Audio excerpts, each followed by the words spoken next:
Hello and a very warm welcome to the Bharata First podcast. This is Frank Rausan Pereira doing a reading of C.Raja.Gopalachari's Mahabharata. Chapter 101, A Pound of Flour. When Yudhishthira was crowned and installed as king after the Kurukshetra battle, he performed an Ashwamedha Yajna. As was the custom on occasions of this great horse sacrifice, all the princes of the land gathered on invitation, and the yajna was completed in great splendor.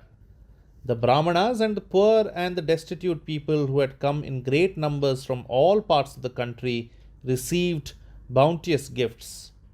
Everything was done in magnificent style and in conformity with the injunctions relating to the sacrifice.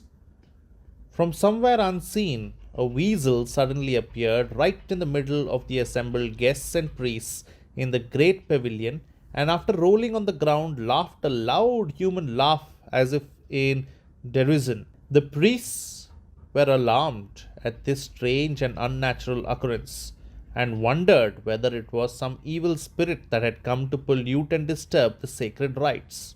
The weasel's body was on one side all shining gold. This remarkable creature turned round and took a good view of the assembly of princes and learned Brahmanas that had come from various countries and gathered in the great pavilion, and began to speak. Princes assembled and priests, listen to me.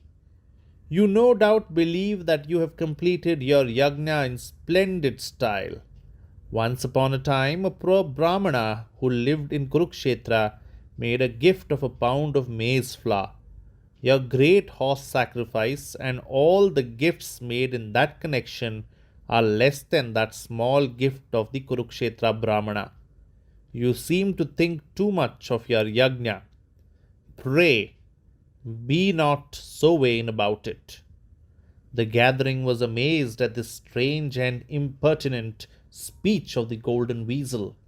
The Brahmana priests who had performed the sacrificial rites went up to the weasel and spoke to it.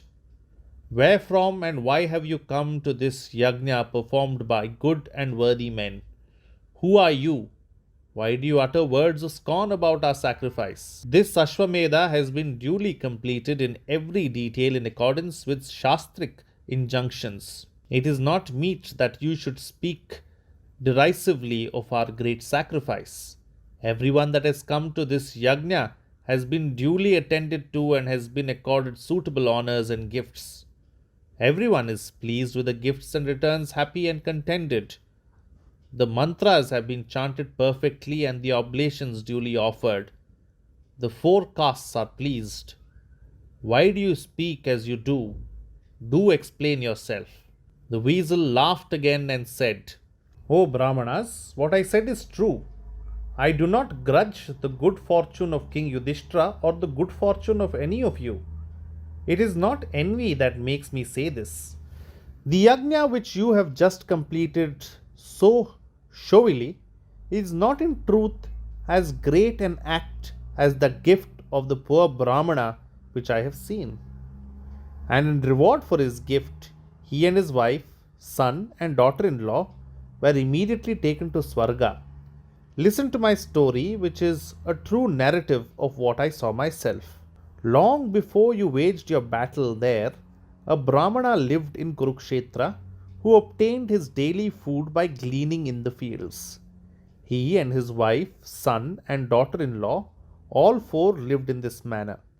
Every day in the afternoon, they would sit down and have their only meal for the day. On days when they failed to find enough grain, they would fast until the next afternoon.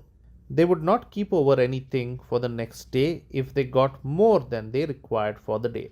This was the strict Unchavitri discipline they had pledged themselves to observe.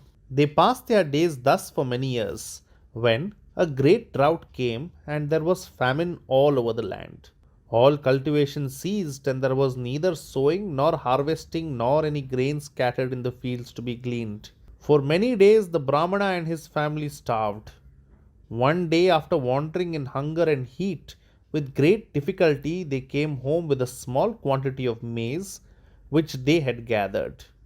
They ground it, and after saying their prayers, they divided the flour into 4 equal parts, and offering thanks to God, sat down eagerly to eat. Just then a Brahmana entered, and he was exceedingly hungry.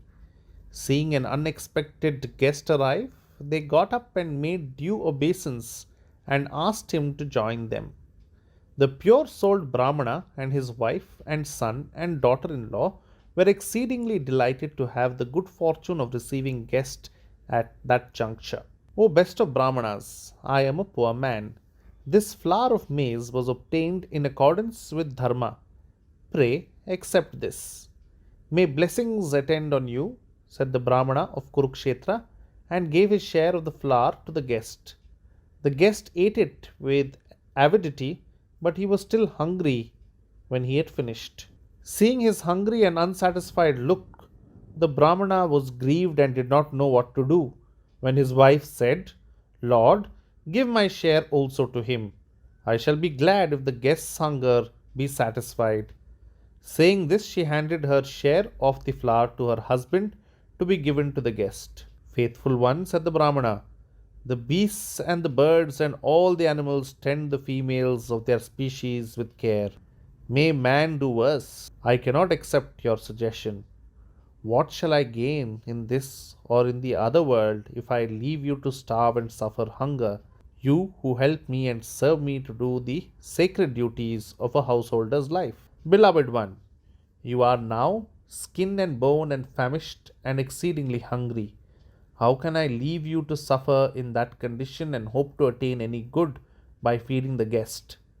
No, I cannot accept your offer. You are versed in the Shastras, best of Brahmanas, replied the wife. Is it not true that Dharma, Artha, and all the objects of human activity are to the common and equal benefit of both of us who have been joined together?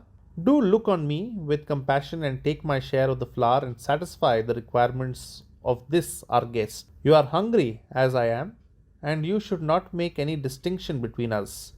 I entreat you not to deny my request. The Brahmana yielded and took the wife's share and gave it to the guest, who took it greedily and ate it. But he was still hungry. Great was the distress of the poor Brahmana of Kurukshetra. His son, who saw this, came forward. Father, here is my share, said he. Give it to this guest who seems to be still hungry. I shall be indeed happy if we shall thus be able to fulfill our duty. The father's distress increased. Child, he exclaimed, old men can stand starvation. Youth's hunger is severe. I am not able to find it in my heart to accept what you say. The son insisted. It is the duty of the son to look after his father in his declining years. The son is not different from the father. Is it not said that the father is born afresh in his son? My share of the flour is yours in truth. I beg of you to accept what I give and feed this hungry guest. Dear boy, your nobility and your mastery over the senses fill me with pride. Blessing on you. I shall accept your share, said the father, and he took the son's flour and gave it to the guest to eat. The guest ate the third part of the flour also, but he was still hungry. The Brahmana, who lived on scattered grain, was confused. While he was in distress, not knowing what to do, his daughter-in-law addressed him thus, Lord, I shall give my share too and gladly complete our efforts to feed this guest. I beg of you to accept it and bless me, your child, for by that I shall have eternal good as my reward. The father-in-law was sad beyond measure. O girl of spotless character, pale and emaciated as you are from starvation, you propose to give your part of the food also to me, so that I may earn merit by giving it to this guest. If I accept your offer, I shall indeed be guilty of cruelty. How could I possibly look on when you wither in hunger? The girl would not listen. Father, you are lord of my lord and master, preceptor of my preceptor, God of my God. I implore you to accept my flour. Is not this body of mine dedicated wholly to serve my Lord? You should help me to attain the good. Do take this flour, I entreat you. Thus implored by his daughter-in-law, the Brahmana accepted her share of the flour and blessed her, saying, Loyal girl, may every good be yours. The guest received this last portion avidly and ate it and was satisfied. Blessed is your hospitality given with the purest intent and to the uttermost of your capacity. Your gift has pleased me. Lo there, the gods are showering flowers in admiration of your extraordinary sacrifice. See, the gods and the Gandharvas have come down in their bright chariots with their attendants to take you with your family to the happy regions above. Your gift has achieved Swarga for you as well as for your ancestors. Hunger destroys the understanding of men. It makes them go aside from the path of rectitude. It leads them to evil thoughts. The pious, when suffering the pangs of hunger, lose their steadfastness. But you have, even when hungry, bravely set aside your attachment to wife and son and placed Dharma above all else. Rajasuya sacrifices and horse sacrifices completed in splendor would pale into insignificance before the great sacrifice you have done through this single act of hospitality. The chariot is waiting for you. Enter and go to Swarga, you and your family. Saying this, the mysterious guest disappeared. Having related this story of the Kurukshetra Brahmana who lived by gleaning scattered ears of corn in the field, the weasel continued. I was nearby and caught the fragrance wafted from that flower of the Brahmana. It made my head all gold. I then went and rolled in joy on the ground where some of the flour had been scattered. It made one side of me into bright gold. I turned on the other side, but there was no more flour left, and that part of me is still as it was. Desirous of getting my body made all gold, I have been trying every place where men perform great yajnas and penances. I heard that Yudhishthira of world fame was performing a yajna and came here, believing that this sacrifice might come up to that standard. But I found it did not. So I said that your great Ashwamedha was not so great as the gift of flour which that Brahmana made to his guest. The weasel then disappeared. Do like and subscribe to the podcast and also do the same on YouTube along with hitting the bell icon. Please follow Bharata First on Twitter and Instagram as well.